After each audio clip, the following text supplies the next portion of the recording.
चलिए प्यारे स्टूडेंट्स, हम लोग आज उप संयोजी यौगिक के बारे में उसके आईपीएसी जो नाम होते हैं उनको समझेंगे।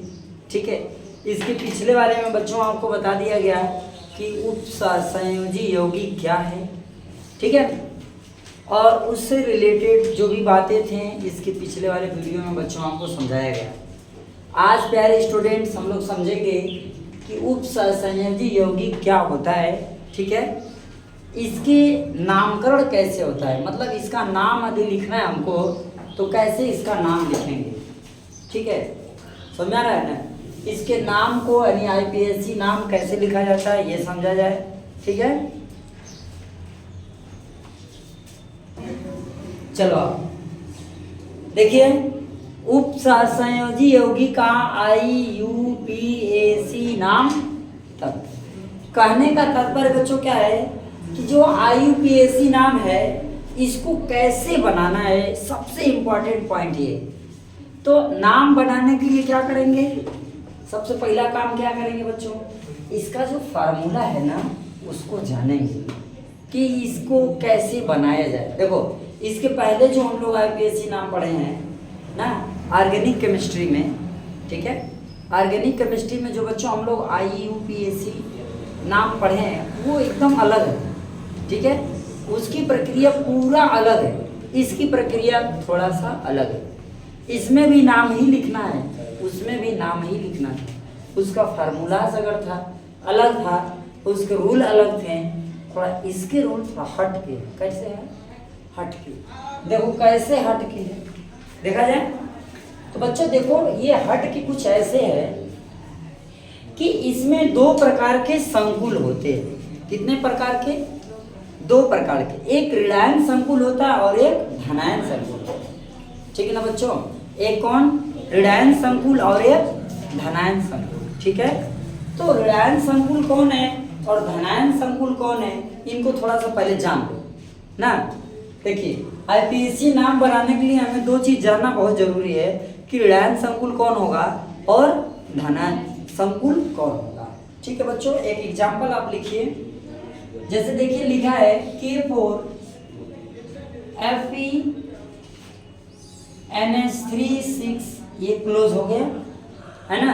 एक एग्जांपल और देख लीजिए, दूसरा वाला ब्रैकेट में COCl, ठीक ना, और फिर बच्चों आपका आ जाएगा NH3 का पेंटा और यहाँ पर Cl2। तो बच्चों आपको ये दो तरीके का उप संयोजी यौगिक दिखाई दे रहा है। ठीक है बच्चों, यहाँ पर आपको दो उप संयोजी यौगिक दिखाई दे रहे हैं और दोनों का फार्मूला अलग है, दोनों के स्ट्रक्चर भी अलग बनेंगे और दोनों के नाम भी अलग अलग होंगे और दोनों संकुल भी अलग अलग होंगे।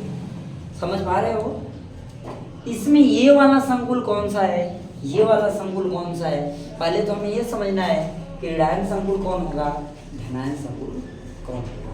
ठीक, जिसमें धनावेश होगा, समझिएगा, जिस यौगिक में धनायन वाला तत्व होगा वो ऋणायन संकुल होगा, समझ में आया, और जिसमें ऋणायन तत्व होगा वो धनायन संकुल होगा।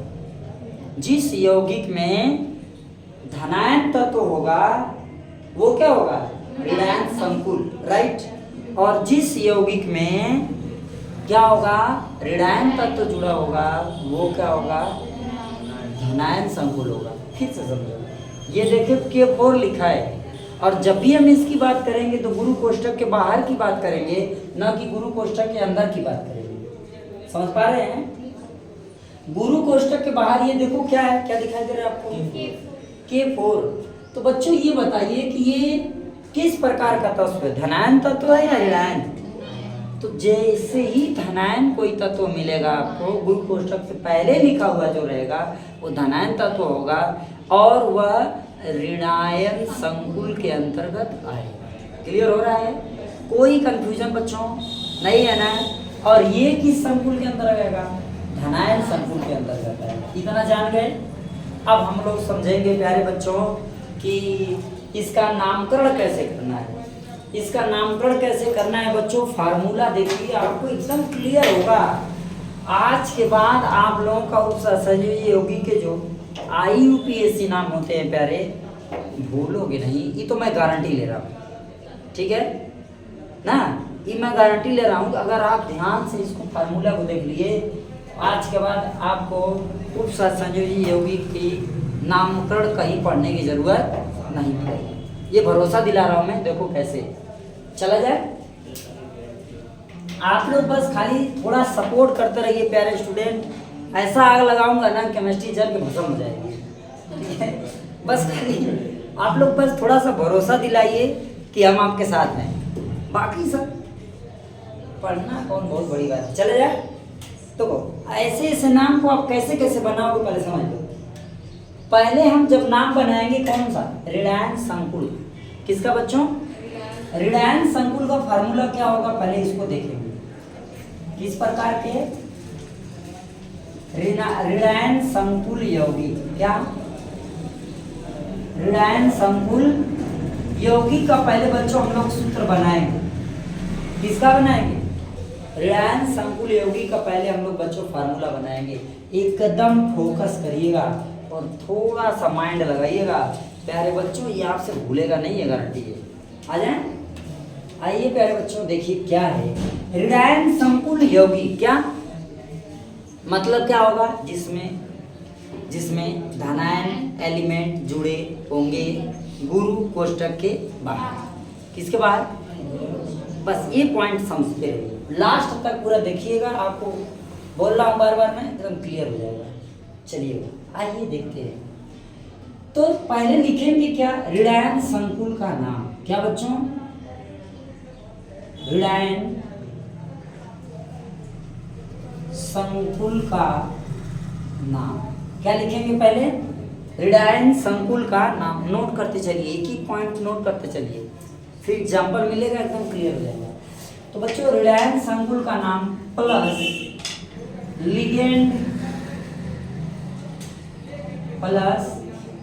लिगेंड की संख्या, प्लस लिगेंड की संख्या प्लस लिगेंड का नाम, लिगेंड का नाम। हो रहा है, समझ में आ रहा है, इसे धीरे धीरे चलते रहिए बच्चों। जो लिगेंड का नाम हम लोग लिखते हैं ना, वहाँ भी हमें एक बात का विचार करते रहना है कि जब हम लिगेंड का नाम लिखेंगे तो वहाँ पर सबसे पहले जो धनायन होगा उसका नाम लिखेंगे, फिर जो ऋणायन होगा उसका नाम। क्लियर हो रहा है, पहले किसका नाम लिखेंगे, लिगेंड में जो लिगेंड धनायन होगा या उदासीन होगा पहले उसको लिखेंगे, पहले धनायन उदासीन फिर ऋणायन। कैसे नाम लिखेंगे, धनायन उदासीन ऋणायन, एकदम क्रम समझते जाओगे। आपको ये ट्रिक दोबारा कहीं मिलेगा नहीं, अगर यहाँ से मिल गया तो ठीक है, और नहीं समझे तो फिर गए काम से। हो गया ना, लिगेंड की संख्या, लिगेंड का नाम प्लस प्यारे क्या समझेंगे, देखिए केंद्रीय परमाणु का नाम, केंद्रीय, ठीक है, केंद्रीय परमाणु का नाम। समझ रहे हो, केंद्रीय परमाणु का नाम प्लस केंद्रीय परमाणु का जो नाम होगा उसमें 8 जोड़ देंगे। क्या जोड़ देंगे बच्चों, 8 जोड़ देंगे, प्लस केंद्रीय परमाणु, केंद्रीय परमाणु की ऑक्सीकरण संख्या, की ऑक्सीकरण संख्या। ये बच्चों आपका फार्मूला है। ये कौन सा फार्मूला है, जब ऋणायन संकुल होगा तब ये सूत्र लगेगा। बच्चों फार्मूला को एकदम स्पष्ट रूप से अच्छे से आप देख लीजिए, नोट कर लीजिए, तब हम आगे बढ़ते हैं। तो प्यारे स्टूडेंट, आपको यहाँ पर देखिए कुछ स्क्रीन पर आपको सवाल दिखाई दे रहा है, हैं? ये स्क्रीन पर आपको सवाल दिखाई दे रहे हैं। इसी सवाल का जवाब आपको इसके माध्यम से देना है ना। पहले देखो क्या लिखा है, ऋणायन संकुल का नाम। क्या लिखा है बच्चों, ऋणायन संकुल का नाम। तो इसमें ऋणायन संकुल है कौन, इस सवाल में ऋणायन संकुल कौन है, K4। कौन है, K4 आपका ऋणायन संकुल है, राइट है। तो पहले इसी का नाम लिखेंगे, K4 माने पोटेशियम।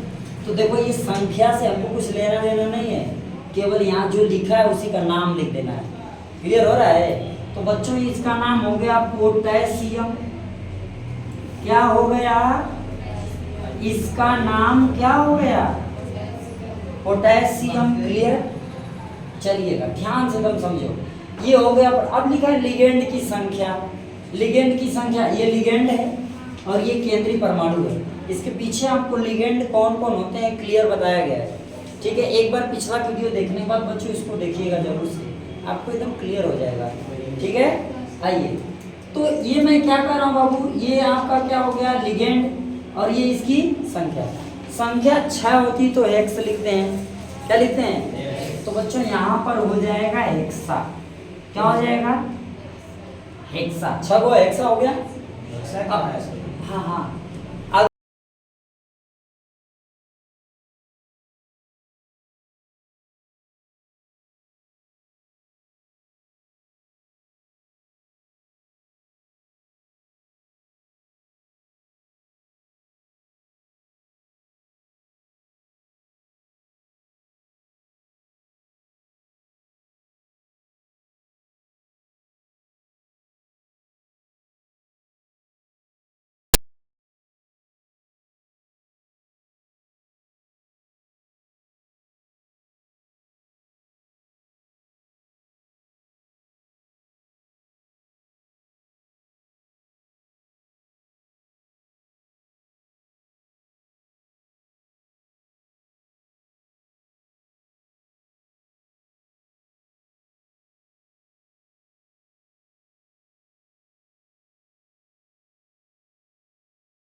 चलिए आ जाइए।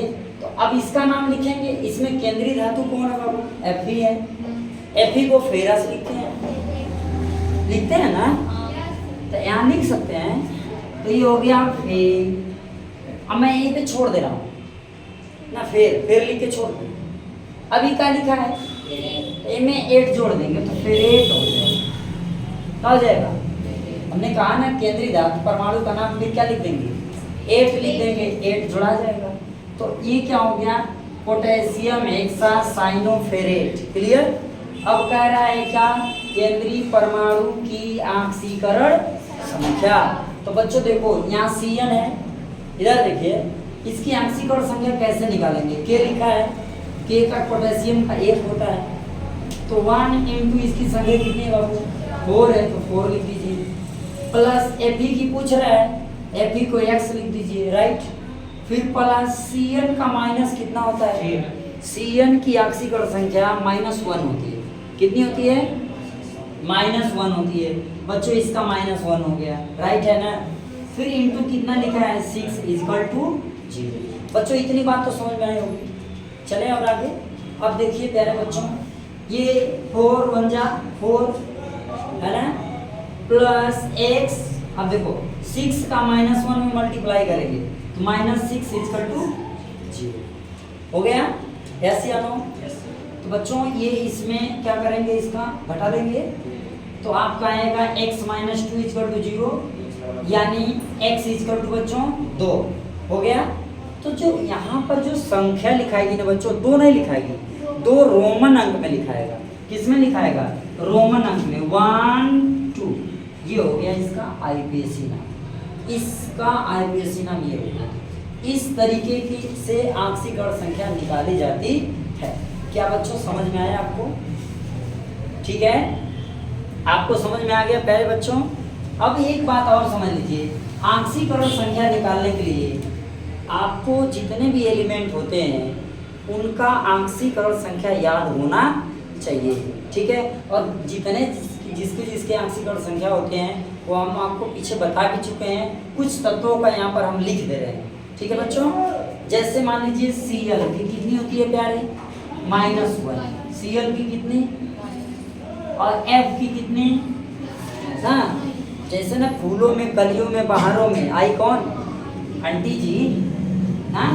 फूलों में, कलियों में, बहारों में आई कौन आई, आंटी। तो इसका क्या होता है -1, है ना, ध्यान समझिएगा। ऑक्सीजन का -2 होता है, ऑक्सीजन का कितना, सल्फेट का बच्चों देखा जाए तो कितना होता है -2, कार्बोनेटों का कितना होता है -2, है ना, समझ में आ रहा है ना, ठीक है। इसी तरीके से जो भी एलिमेंट होंगे बच्चों इन सब की आंशिक और संख्या आपको याद भी होना चाहिए। जैसे NH3 का बच्चों क्या होता है, 0 होता है, उदासीन है ना ये, इसको एमीन पढ़ते हैं। H2O का कितना होता है बच्चों, 0 होता है, इसको एक्वा पढ़ते हैं। H2O को क्या पढ़ते हैं, एक्वा। H2O को का एक्वा, जब आईपीएससी नाम लिखेंगे तो वहाँ पर एक्वा बोलेंगे ना। NH3 को क्या बोलेंगे, एमीन बोलेंगे। तो बच्चों इतनी बात तो आपको समझ में आ गया होगा, ठीक है। एक बार मैं फिर से इसको ध्यान से रिपीट कर दे रहा हूँ, देख लीजिए, ध्यान दीजिए। यहाँ आपका क्वेश्चन है, एकदम फोकस करो। ऋणायन संकुल का नाम, ये है ऋणायन संकुल, इसका नाम हो गया पोटेशियम। फिर लिखा है लिगेंड की संख्या 6 है, हमने लिख दिया हेक्सा। फिर लिखा है लिगेंड का नाम, Cn को साइनो बोलते हैं, साइनो लिख दिया मैंने। फिर लिखा है केंद्रीय धातु परमाणु का नाम फेरेट, इसमें 8 जुड़ जाएगा, फेरेट हो गया। फेरस है उसमें 8 जोड़ के फेरेट बना देंगे, हो गया, समझ में आ रहा है। कार्बोनेट रहेगा तो, कार्बोनेट है तो 8 जोड़ेंगे, तो कार्बोनेट नहीं सॉरी क्या, कापर है, ठीक है। या फिर आपका क्या है, कोबाल्ट है तो कोबाल्टेट, ठीक है ना। निकिल है तो निकिलेट, जिंक है तो जिंकेट, जोड़ देंगे 8 को, क्लियर हो रहा है। इसी तरीके से उसके बाद फिर क्या करा है, केंद्रीय परमाणु की आंशिक और संख्या मैंने लिख दिया, केंद्रीय परमाणु की आंशिक और संख्या ऐसे निकाल के नोट करें, राइट बच्चों। अब आप लोग इसको नोट करिए, फिर धनायन संकुल का क्या है मैं बताता हूँ, नोट करो बच्चों। आ जाइए दूसरे क्वेश्चन को लगाते हैं बच्चों, एकदम आसान, जैसे इसको लगाया वैसे इसको लगाना है। देखिए इधर इधर ये क्या लिखा है बच्चों, इधर ये क्या बच्चों, इसका नाम लिख देंगे पोटेशियम, बहुत अच्छी, ये हो गया पोटेशियम प्यारे बच्चों। अब इसके बाद लिगेंड की संख्या पेंटा, जो ज्यादा संख्या वाला होता है उसको लिख लेंगे, तो यहाँ पर क्या हो जाएगा बाबू, पेंटा हो गया। लिगेंड की संख्या पेंटा, ये कौन है, पांडु, साइनो, तो हो गया क्या बच्चों, साइनो, साइनो। देखो यहाँ क्या है, NO, NO के लिए बाबू यहाँ पर देखो लिखा है क्या, नाइट्रोसिल, क्या है, इसकी जो आंशिक और संख्या प्यारे होती है, ठीक है, तो इसका नाम क्या होगा, नाइट्रोसिल, क्या हो गया, नाइट्रोसिल, हो गया कि नहीं, यहाँ तक आ गया समझ में। अब देखो इधर लिगेंड का नाम हो गया क्लियर। अब केंद्रीय धातु परमाणु का नाम, इसमें केंद्रीय धातु परमाणु कौन है, फेरस, तो फेरस के बाद इसमें जोड़ेंगे क्या, तो एक का नाम हो जाएगा फेरेट, फेरेट हो गया। अब इसकी क्या आंशिक और संख्या, आंशिक और संख्या लिखना है प्यारे ना। अब देखो आपको उस तरह लगाने की जरूरत नहीं है, ध्यान से इधर देखो कैसे लगेगा। देखो इसका कितना है 0, इधर इधर इसका कितना 0, उसका कोनो वैल्यू नहीं, खत्म। Cn का -1 होता है, 5 है तो -5, और आई 3 है तो 5 में से 3 जाएगा, क्या है 2। अब हमको प्लस माइनस से कोनो मतलब नहीं है, रोमन अंक में यहाँ पर लिख देंगे 1 और लिख देंगे 2, इसका अल्पेशियन है फिनिश, हो गया, समझ में आया, कोई दिक्कत है प्यारे बच्चों। अब एक चीज आपको समझना है, ये क्लियर हो गया, नाम क्लियर हो गया ना सर। अब ऐसा आएगा नाम बना लेंगे, कोई डाउट है बच्चों। अब एक चीज आप देखिए, ऋणायन की जगह अगर लिखा जाए क्या, धनायन संकुल, क्या लिखा जाए, धनायन संकुल लिखा जाए। देखिए जहाँ ऋणायन लिखा था मैं वहाँ क्या लिख दिया, धनायन संकुल लिख दिया ना, अब देखो मैं क्या मिटा रहा हूँ, ये तो हटा दूंगा पहले, इसको इरेज कर लिया। यस सर, सब मिटा देंगे। आप ध्यान से एक बात समझिए कि मैं इसमें इरेज क्या कर रहा हूँ और ऐड क्या कर रहा हूँ, वही बात ध्यान देना। बस आपको फार्मूला रटने की जरूरत नहीं है मेरे प्यारे बच्चों। देखिएगा, समझिएगा, देखिएगा, यहाँ पर हटाया जा रहा है किसको प्यारे, इसको। ऋणायन संकुल के संख्या को हमने क्या किया, डिलीट कर दिया, हट गई। अब प्लस, भाई देखो आक्सीकरण संख्या के बाद मैं सुंदर सा लिख दिया प्लस, है ना। प्लस के बाद लिख देंगे धनायन, धनायन संकुल का नाम। ध्यान दो इधर, क्या मिटाया मैं, ऋणायन संकुल को क्लियर कर दिया, सब कुछ वही, कुछ अलग है, बस एक चीज नया, धनायन संकुल का नाम। ठीक है, क्लियर हो रहा है ना, बस कुछ नहीं करना है ना, आराम से। क्या समझ में आया आपको, लिगेंड की संख्या कब, जब धनायन संकुल यौगिक होगा तब। लिगेंड की संख्या प्लस लिगेंड का नाम प्लस क्या, केंद्रीय धातु परमाणु का नाम। किसका नाम, केंद्रीय धातु परमाणु का नाम।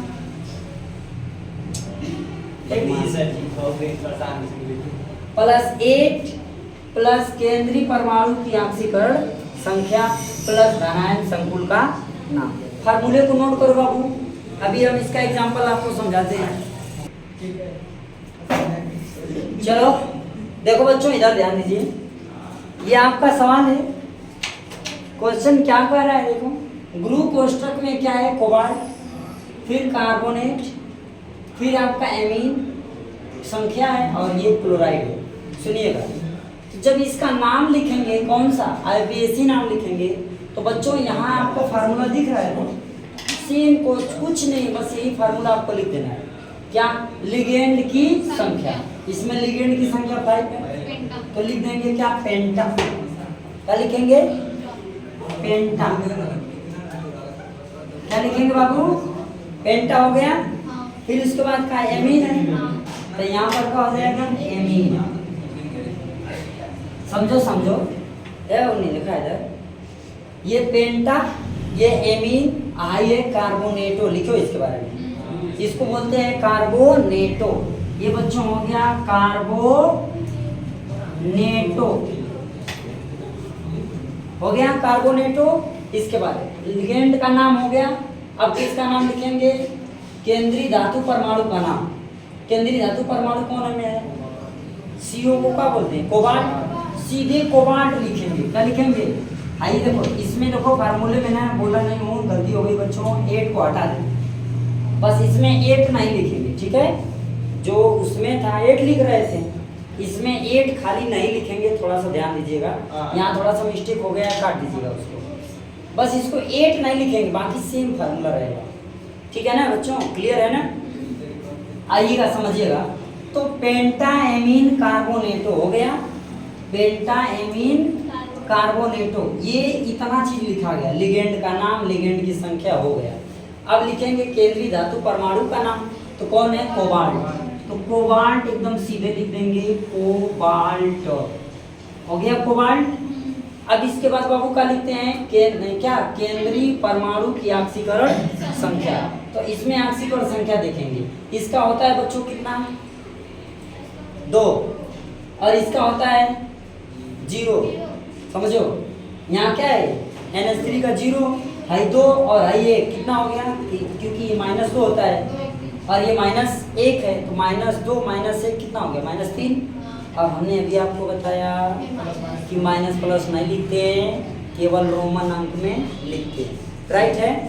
तो बच्चा यहाँ पर क्या हो जाएगा आपका, 1 2 3, बस नाम हो गया। इसके बाद क्या है लिखा है, Cl। क्या लिखा है, Cl को क्या पढ़ेंगे, क्लोराइड। क्या लिखेंगे, क्लोराइड। क्या लिखेंगे, क्लोराइड।